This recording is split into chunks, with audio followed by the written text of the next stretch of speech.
Ascot stages Britain's richest ever race day on October the 15th, and here with an early look and their best bets on the card, I've been joined by Mark Brown, Dave Orton and David Bellingham, race analyst. And Mark, we'll start with you, and you've got a selection in the long distance cup. Yeah, I have.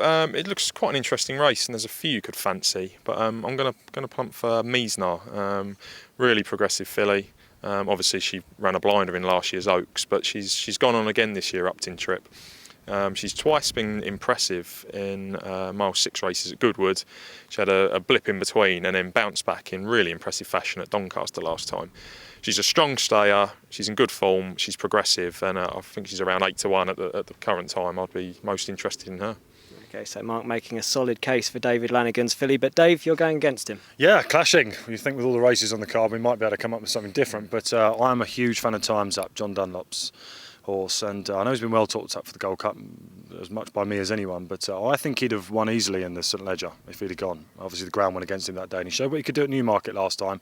He's a really big scopy horse, and obviously being half proud to give notice, winning stayer. I think Ascot could be right up his street, and 7 to 1, I can't really have Jukebox Jury. I think he should get the better of opinion poll, and I'm going to go massive on him. Okay, and David, at the opposite end of the distance scale, you're going for one in the sprint.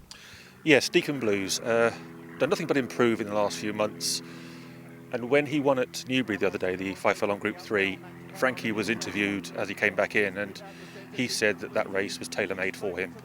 Slightly perturbed to see that Moonlight Cloud is going to be aimed at that race as well, but I'm going to stick with Deacon Blues. Ascot has become a rather funny track, and horses that have already shown they can act there, I think, have an advantage, and obviously having won the Wokingham, he's got all the right credentials, so Deacon Blues I think will run well, or in fact will win the Kipco Sprint.